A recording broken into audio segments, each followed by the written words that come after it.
So guys welcome back to my new video. आज की video में मैं आपको एक ऐसा हैक बताने वाला हूं जो ज्यादातर लोग आपको नहीं बताते हैं।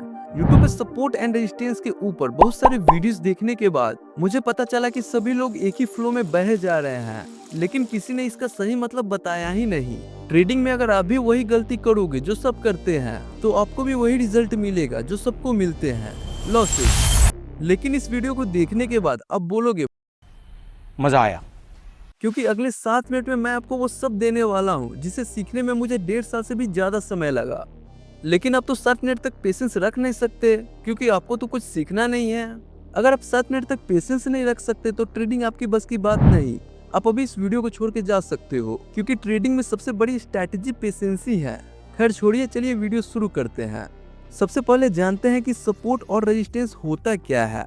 बिल्कुल बेसिक से बात करने वाले हैं क्योंकि बहुत सारे बिगिनर्स इस वीडियो को देख रहे होंगे, तो पहले बेसिक देखेंगे फिर इसका एडवांस देखेंगे। तो सपोर्ट होता क्या है? सपोर्ट बेसिकली एक ऐसा प्राइस लेवल होता है जहां पे मार्केट में बायर्स आते हैं और प्राइस को नीचे गिरने से रोक देते हैं। मतलब जब प्राइस नीचे आता है और एक सर्टेन लेवल तक रीच करता है तो वहां से फिर से ऊपर की तरफ जाने के चांस ज्यादा होता है। लाइक आप इस चार्ट को देखो, मार्केट पहले गिरा फिर इस पॉइंट से ऊपर चला गया, फिर प्राइस गिरता है और इसी लेवल पर आकर रुक जाता है, फिर ऊपर जाता है और फिर गिरकर इसी लेवल के आसपास रुक जाता है। तो यहाँ पे हम एक सपोर्ट लेवल ड्रॉ कर लेते हैं। वैसे आपको एक बात बता दें, सपोर्ट और रेजिस्टेंस एक लाइन नहीं होती, ये एक पूरी की पूरी जोन होती है। जोन क्यों होती है ये मैं आपको आगे वीडियो में बताता हूँ। पहले रेजिस्टेंस को डिफाइन कर लेते हैं। रेजिस्टेंस भी एक ऐसा प्राइस लेवल होता है जहाँ पे मार्केट में सेलर्स आते हैं और प्राइस को ऊपर जाने से रोक देते हैं। मतलब जब प्राइस कंटिन्यूअसली ऊपर चला जाता है और एक सर्टेन लेवल तक पहुंच जाता है तो वहां से फिर से नीचे गिरने के चांस ज्यादा होता है। एग्जाम्पल के लिए आप इस चार्ट को देख सकते हो। मार्केट पहले अप ट्रेंड में था, देन हमें एक करेक्शन देखने को मिलता है, फिर मार्केट ऊपर जाता है और बार बार इसी पॉइंट से रिजेक्ट होकर नीचे गिर जाता है। मतलब ये जो लेवल है वो पूरी की पूरी एक रेजिस्टेंस की तरह काम कर रहा है। सपोर्ट और रेजिस्टेंस हमें स्ट्रेट लाइन के फॉर्म में भी देखने को मिलते हैं। ओवरऑल हम ये बोल सकते हैं वैसे लेवल जहां से प्राइस बार बार टकरा कर ऊपर चली जाती है उसे हम सपोर्ट बोलते हैं, और जहां से प्राइस बार बार टकरा कर नीचे गिर जाती है उसे हम रेजिस्टेंस बोलते हैं। अब समझते हैं इसे हम जोन क्यों बोलते हैं। मान लो ये एक सपोर्ट लेवल है। अब सब लोग एक ही प्राइस पर एक ही साथ बाय तो नहीं कर सकते, कोई थोड़ा ऊपर बाय करेगा कोई थोड़ा नीचे।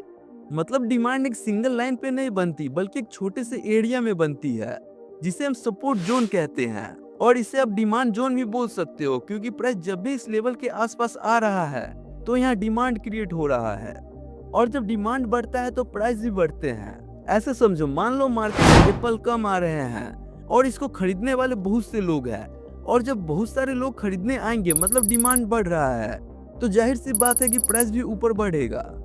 इसी तरह रेजिस्टेंस को हम सप्लाई जोन भी बोलते हैं क्योंकि इस लेवल पर सेलिंग आती है और सब लोग एक ही साथ एक ही पॉइंट पर सेल तो नहीं कर सकते, थोड़ा बहुत ऊपर नीचे तो होगा ही। तो इसीलिए इस एरिया को हम resistance zone and supply zone भी बोलते हैं। एग्जाम्पल के लिए सोचो, मार्केट में एप्पल बहुत ज्यादा आ गए हैं लेकिन खरीदने वाले बहुत कम हैं। जब माल ज्यादा होगा और खरीदने वाले कम होंगे तो सिंपल सी बात है, प्राइस घटेगा। बिल्कुल वैसा ही काम रेजिस्टेंस या सप्लाई जोन में होता है। आई होप आपको ये जोन वाले कंसेप्ट क्लियर हो गए होंगे। तो ये कुछ बेसिक्स होते हैं जो हर बिगनर्स ट्रेडर्स को पता होना चाहिए। अब हम चलते हैं थोड़ा एडवांस वर्जन की तरफ। हमें क्या सिखाया जाता है, यही ना कि मान लो ये एक साइडवेज मार्केट है तो हम इसके हायर पॉइंट को मिला के एक रेजिस्टेंस ड्रॉ कर लेते हैं और लोअर पॉइंट को मिला के एक सपोर्ट ड्रॉ कर लेते हैं।